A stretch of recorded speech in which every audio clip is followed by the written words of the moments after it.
Welcome back, one and all. It's a special episode again of Psychic Dolphin Garage. This time, we're just doing special after special. Call us a celebrity that's trying to, write off a speeding ticket with all the special work that we're doing. Just doing a lot of PSA style nonsense for folks. How do you like my guitar? I have to use this in this episode so that I can write it off. Anyways. It's not a hobby. It's a prop. I need it for my acting ability. Exactly. This is a PDG State of the Union Psychic Dolphin Garage episode. So, heads up, we're not going to be covering any news stories this week. This is going to be like a very inside baseball look at, what we're doing over here at PDG and what we hope to do moving forward. So, news will be happening on the Patreon. Maybe not. Who knows? Check it out. Or, just wait until next week and then it'll be fine. Don't worry, we release everything eventually. Yeah, eventually. On a long enough timeline, everything becomes free or pirated. Make that. If you want to pirate it, I will give you the hack. I'll give you the hack. I'll give you the back door to pirate all of our stuff. Number 7 podcast on BitTorrent. I'm just going to make a shirt that says that. God, yes.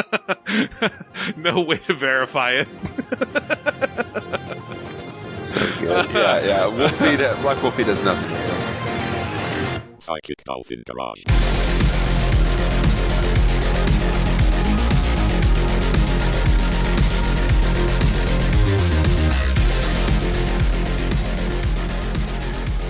So let's talk a little bit about like what 2022 was like for Psychic Dolphin Garage in general.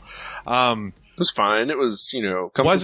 Was it though? I have 4 monitors now, and I have Kelton on each of them individually. So, okay. I mean that's kind of like where we're at. I think like as ourselves personally, but in terms of like as an actual show, listenership was down 38% from 2021. It was down overall 64% from 2020. So the base has dwindled a little bit. Now granted, from August onwards, since the time Zach and I got back on to the program, we've been clawing our way back in the sense of like we might lose a follower, but then we gain like 1.2 followers. So it's kind of like a real rinse and repeat, but it's been just like an absolute grind to try and do. And I think that has had limited success. I don't know. What would your thoughts on it be?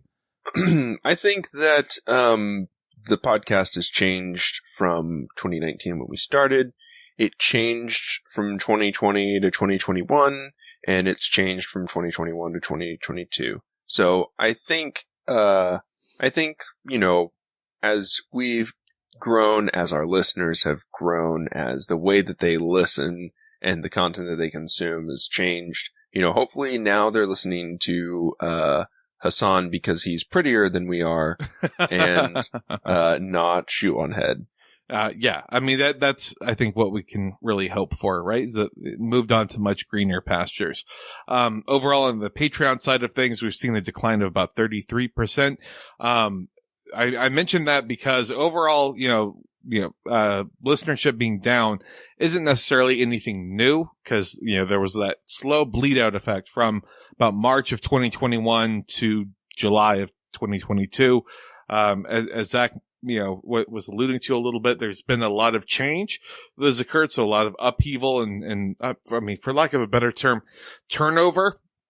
And I want to blame the economy, Zach. I feel really bad for blaming the economy because it sounds like, how can we have a successful podcast in this economy? Yeah, you the listener, are the shareholder, and you didn't give us enough money to keep running the podcast. Exactly. Yeah, that feels like such a our share cop-out, prices went down because nobody was buying them. That's how the economy works, right? No one invested in our Dolphin VR system.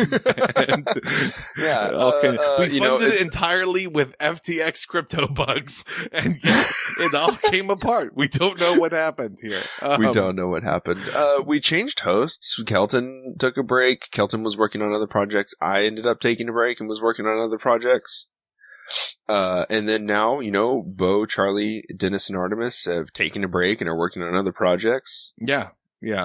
So, now we're back. And not everybody that was here before is still here. The people that came when it was, Bo, Charlie, Dennis, went, what the fuck? What's with all this he and only the little bit of they? The littlest they. Aw, I am tiny. I'm a tiny baby they. The small bean they. Yes, perfect. And like our Patreon has changed a little bit. Which, I'm glad that people are spending their money on food and not on premium episodes of our dumb baby podcast or drugs. Spending on food or drugs. They're buying the Dolphin Chronic. Buying all that fentanyl. That's what you teens are doing these days, huh? Yeah, TikTok teens on fentanyl. I mean, I will say though that like the PDG listenership base, it's just been wonderful to the interactions we've had with people, especially, online, in person somewhat, but online really is nice to see. Like for lack of a better term, wholesome, quote unquote, normal people instead of like tradcath irony bros that are just like doing casual racism. Like, I would much rather not be a podcast that was popular among that group. Does that make sense? I'm glad we didn't blow up with the rest of the Brooklyn podcasts, because I don't know if I could handle more like, can I say more like adjacent listeners? Sorry, it was cool because we knew before, but then like followed the Brooklyn podcasts a little bit, and now like who's still big that was like big when we were starting up. It's a game of longevity at this point. The culture up there is it's different. It's special. Bless their hearts. It's Northeast Coast culture. God forbid. The damn Yankees, doing what they do. Yeah, I know. I much prefer, to hang out in our Discord and interact with people there than to try to get on Twitter and have takes. The fact that Twitter might be imploding is just kind of its own little fun cherry on top. We never fell to weird DSA people that don't think that we should be striking. We almost did. Rose Takas was almost a thing, everyone. We got dangerously close. We really wanted to push that one through. Some of the people from that were kind of normal, but... How many people ended up getting, canceled or have, pivoted to absolutely insane shit from that? It's wild. It is wild. Anyway. Again, this is an inside baseball look. Look, we're not here to litigate our mistakes. Are almost mistakes. We're here to laugh about them. We're here to have a fun time about the children we aborted, not the ones we were forced to raise. Oh, God. So I also kind of wanted to talk a little bit about the funding side of things, because, I think if you have any system in place that generates some form of income, you need to have a level of transparency with that. Not where do the Patreon funds go? To Coke and hookers. Coke Industries, unfortunately, is all it is. But, when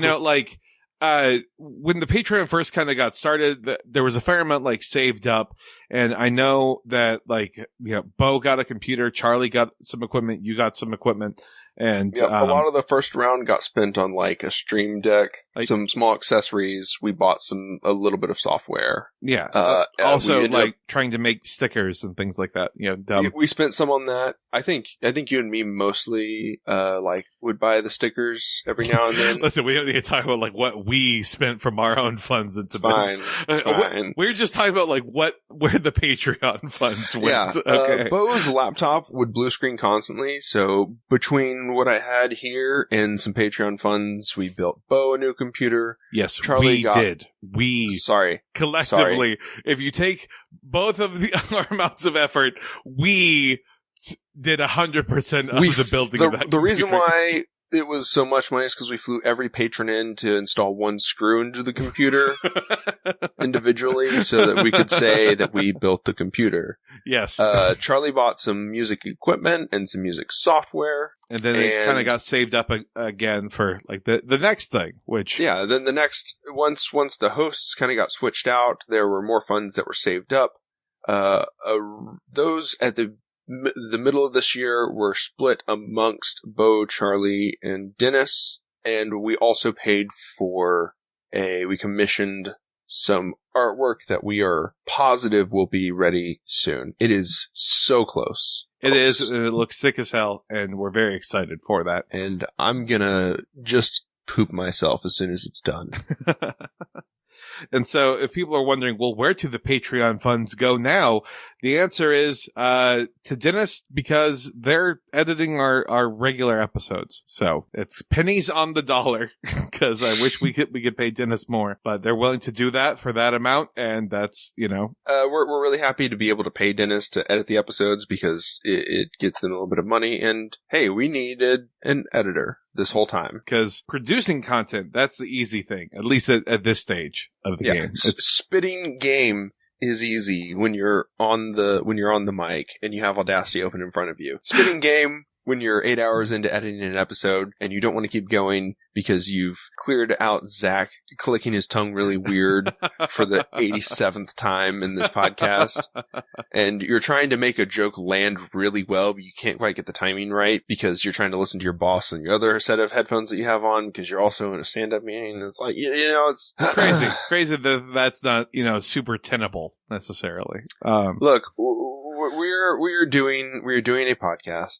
We're trying to find ideas to do an amazing podcast that everyone wants to listen to, but there's only so much really generic things that two white guys can talk about that aren't being talked about already by other people. But Zach, we're funny and we have a leftist bend to it. It's a completely original podcast idea. We did not lean into going extremely online and doing insane takes. I'm gonna say it. Like, we did not go, who are all the Twitch streamers that did all this bullshit You're before? gonna have to name them because I don't know. But yeah. I think, what's the committee one? Central Committee, I think, was the one that also got really big, like, behind Hassan, the Surfs Proles TV. of the Round Table? Proles of the Round Table, and then Proles of the Round Table got split up because they wanted to make a brewery. Yeah, that's the other thing too. That's the best way to go out, is to burn out, right? To flame out like a dying star. It's better to burn out than fade away. Damn. But yeah, so like, not to speak in like overly business terms, but the market is saturated. Also, Zach and I, as fun as I think our conversations are, we are not necessarily like the funniest people, or the most politically adept, or the most educated. Like, insightful. Death Panel does all their stuff about like disability and like the how capitalism affects health and all that really smart stuff. There's like Bad Gays podcast, and they do like history and queer analysis, and I'm just like, I play Warhammer 40K Darktide. And that's what I do. The younger, cooler versions that exist, not of Boomer us, Death but Squad. Just in general. Yeah, Boomer Death Squad's great. Shout out BDS. Actual like the BDS movement. We support the BDS movement 100%. Also, like if you want like, but what about like the southern angle of it all? Dixieland of the Proletariat, the work that Nelson and all of them are doing is super great too, like there's enough out there that it is no longer either necessary for us to continue in this current way, or for just to be overly blunt, like it's not economical for us to try and cling to this dream of being like one of just the dozen or hundreds of episodes. I'm sorry, of podcasts, not episodes. Thousands, tens of thousands of episodes probably that are all scraping towards like the same thing. And so just like in general, to let people know, about 30% of the people who like have heard about us and then like have heard about us enough to decide to listen to an episode actually decide to subscribe. So, we all the hard work of getting someone to check an episode out, only about 30% of them decide to subscribe. 6% of the people who subscribed to PDG actually, then decide to like listen regularly. So, like, if we were a company, we could talk about, like, well, our market value is how many people in total we've reached. And, our possible revenue is the amount of people subscribed. But then, like, in terms of operations numbers, it's how many people listen, like, per episode. And that's about, like, 1.8% in general. That's, like, our true hit rate of people week in and week out is 1.8%, which is very, very small.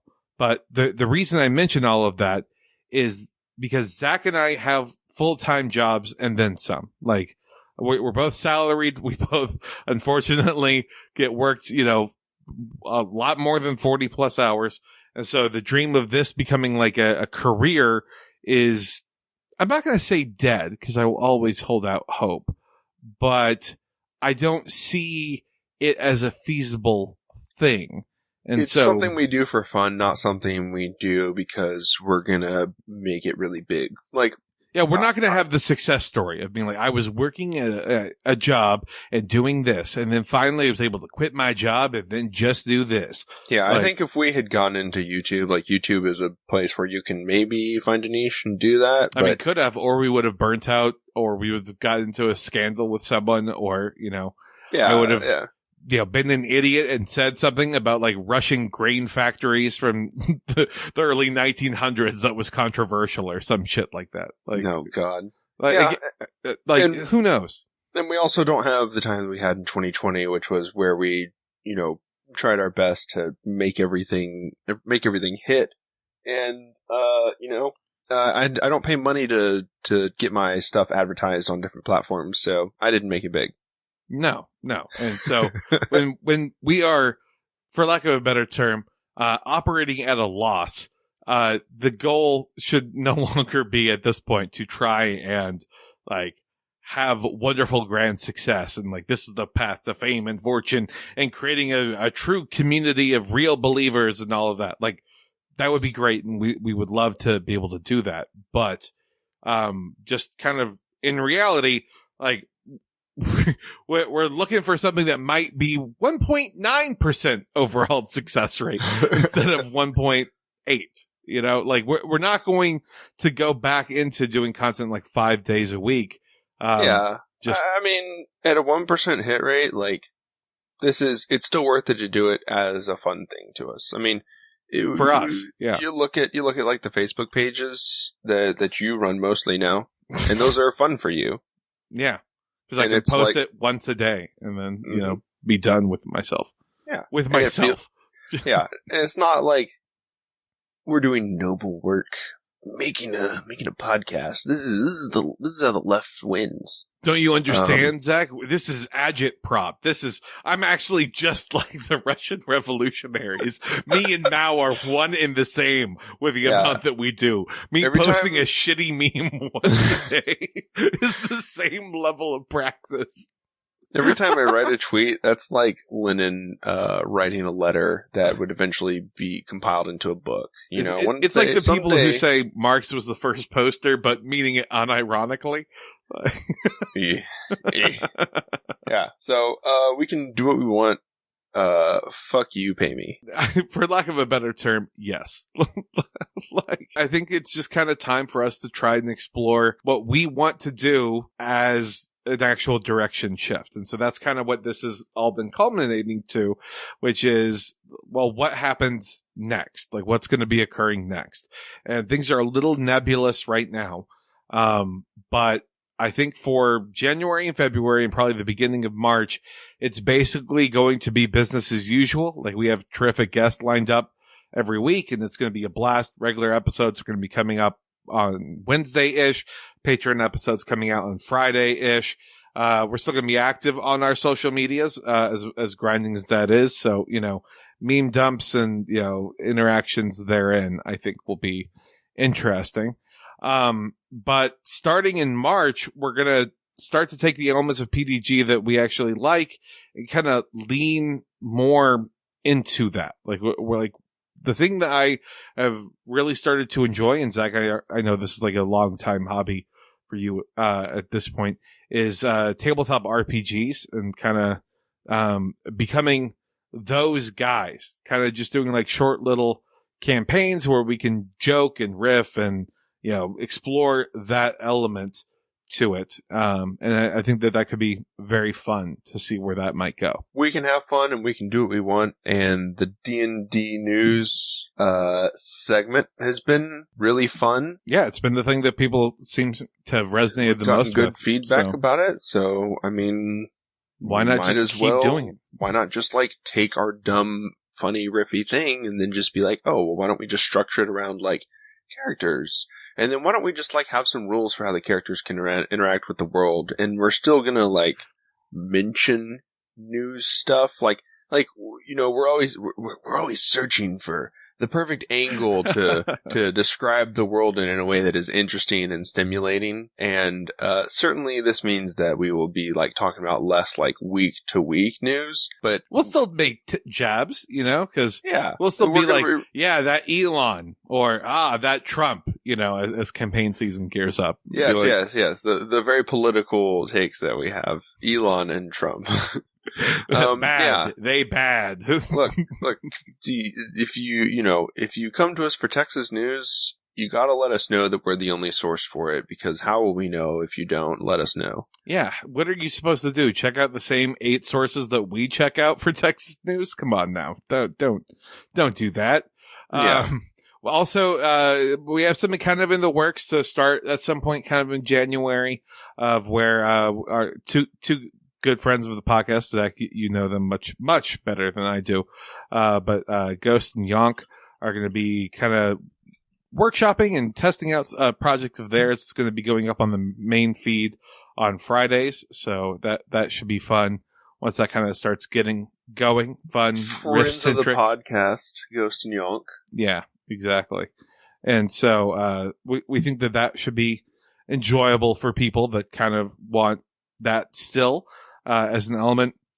We also have a Valentine's Day RPG campaign that's in the works, an Easter campaign that's all hammered out. The idea of incorporating improv comedy and leftist ideology into rather compelling storytelling methodology is something I feel like we're in a very fortunate place to be in as podcasters, as friends, and as people who know people, because it's one of those things that where like, I'm not worried about whether or not we're going to pull it off, if that makes sense.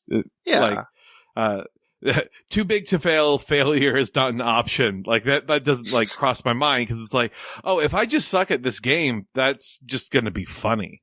Like, just, like exactly. if I roll bad, it is still going to be a fun show, like I'm not just going to be kind of jerking off in a closet trying to, make fun of the game for what it is, nor would I hope that anyone we bring on would do that. But, again, that's where that humor comes from. And so sharing that sense of like camaraderie, I think is, something I want to share more than just, again, random dick joke. I think news is so hard to do. And I think that telling stories and incorporating leftist ideology into those stories is so much more fun that we're gonna 1,000% like lean into what is fun. Exactly. And I think that the more fun that we have, the more fun our listeners will have. Like our best episodes are the ones that are funny. And, we're good at failing upwards. I'd like to think that we are. We are 2 white guys. So yes. That we're means not good for anything else, but beautiful. Well, yeah. It would go, obviously going to go with what is like easy for us. We can't do it 5 days a week. What can we do 1 day a week? What can we do that Dennis is, going to be able to edit? That's going to be fun for Dennis to edit. And, what is going to be fun for us to prepare and present to our audience. And I don't know, maybe this is our big break. Maybe we finally take off. Maybe we call Chapo. Maybe we call Stav and we have Stav play a TTRPG campaign with us, and he totally breaks everything, but it's totally fun. And then, I don't know, suddenly we're big. Suddenly we got all of Stav's simps, like, in our DMs. Yes, and, purposely mispronouncing his name is a good way to neg him, too. Yeah. So. Dav. Also, just kind of, like, as a bookkeeping note, we're not going to call it Dolphins and Garages. We're going to be trying to stick with a PDG RPG, just because we're going to be doing a little bit more than D&D 5e, 1 D&D, whatever it's called. So, don't kind of want to get tied down to any one particular element there. It's also was available on Twitter, so I took it. Haha, fuck everyone.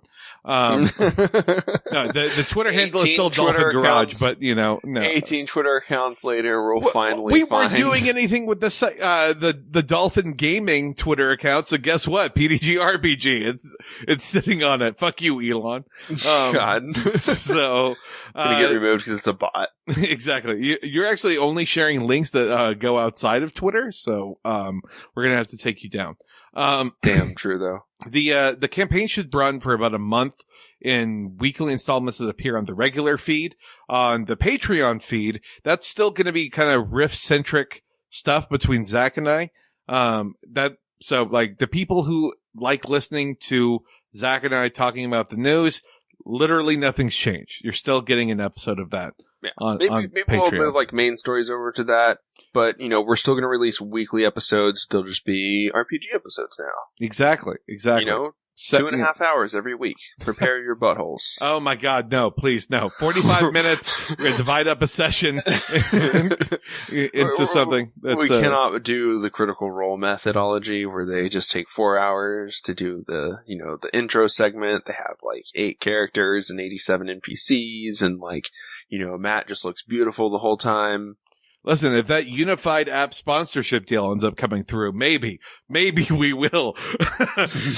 This 7.5 hour long episode is brought to you by the unified app. They paid us groups. To do this, and we're going to make this episode big by paying to have it promoted on the platforms because that's what they're paying for. Yeah, that's honestly how it would work. But so that, again, kind of a big change, kind of not a big change. I think it's a bigger change in terms of the announcement rather than the actual application, because again, it's gonna be regular shit until about mid-March, and then after that, we're gonna be taking stories, spinning it out wildly from there, incorporating again our own viewpoints and our humor into it, and so it's gonna be nice. I look forward to the future. I always feel like the podcast is at its best whenever it's you and me and we're riffing and we have a flow because we've been doing this for too many years. I'm so old. And I think that would be the strength that we can lean into for, playing an RPG. Like, what am I? An entertainer? I'm here to please the people being, I guess, the 3 of us that are going to play consistently. Yeah. I was going to say, we're going to be having like a revolving door. I think the 2 true North Stars, so to speak, will be Zach and I as being mainstay people involved, DM and player or both players. And then we'll kind of have a revolving door of guests from there. And so that'll be fun. I think if anyone is interested in tabletop stuff, I won't put the burden of saying, hey, you enjoy this hobby, let's monetize it, let's do it right now. But I again, open to any feedback, or if there's like any campaign ideas you've wanted to have people try to fully flesh out or maybe rip apart or whatever. That's always good things for us to consider. So always open to any types of things. DMs are open. Ha ha. Yeah. That's all it good. is. That's pretty good. DMs are open. Yes. Yeah, no, let us know what you think about the idea. Let us know what you think about the episodes once they come out. Listen to the Call of Cthulhu episode that Dennis was the keeper for. We had so much fun. Really and truly. I mean that. I mean this also because I don't want people to be like, oh, they're just trying something out. You can ask Zach. I have uploaded gigabytes and gigabytes of like play manuals, core books, systems, because I'm trying to go, full bore into figuring out what exactly I like, what exactly I don't like, and figure out like what play styles we would want to check out, because we have like such a fun opening of where we can just try out everything. So why would we limit ourselves to just one thing right now when we can have like one main thing and then try out different side stuff for flavor? So not saying that Kelton has a problem. No, but me have a problem. But Kelton has an obsession, and far be it from me to not indulge Kelton in his obsession, whether it be heavy narcotics or TTRPGs. Fantasy football, let's not forget that. Fantasy football, you're right. My sacred trinity now, tabletop RPGs. It's fantasy and football. Those are it's how it works. Yes. So, I've been doing this for a little bit, so I'm super excited to be able to take Kelton into the world of RPGs, and Dennis has been doing it, and Bo always said this was always going to become a D&D podcast. It's always going to become a D&D podcast. Well, you're still wrong, Bo, because it's just RPGs instead. That's right. It's not Dungeons and Dragons. We're better than that. It's not because I disagree with Wizard of the Coast politics and I like the idea that Paizo is a unionized workplace whatsoever. No. Couldn't be us, okay? We are deeper than that. We've actually examined all of the mechanics of 5e, and we've come to the conclusion that if you only go to 5e because it's, 80% of the TTRPG market, that you are in fact wrong. You're the sheep. We're the wolves. Okay, we're the lycanthropes of this of this industry. Okay? This episode is brought to you by Alpha Brain. Don't be a sheep. Buy this other RPG Systems $40 books. Hey, look, if we release now we have to think like if people like our universe enough that we create, now we can do expansion resources for Paizo that are our specific universe, and then we just become the critical role of Paizo. It was always going to go down like this. If anyone knows Brennan Lee Mulligan, tell him to come on to my podcast. Yeah, please he's invite my father. Zach's dad on the podcast. Yes, please. Thank you. My father, yes. All right. I don't have any trauma whatsoever. And that's why you'll listen to our RPG podcast. Hell yeah. Is that all that we have for the State of the Union? Is the Union a state? Is the Union able to do we retain the right to secede from the United States of America? Always and forever, Zach. That's right. We will never, we will never have to have any regrets. And, if we do, we'll just go back to being a politics podcast in 2023 when electoralism is in full swing. Exactly. Let's try it again, motherfuckers. Look, every 4 years we have an opportunity. This one didn't work out, but by the time we're in our late 40s, we will have finally struck gold. By the time Avatar 3 comes out, we will finally made it work. Oh, Jesus. All right. Bye, everyone. Later.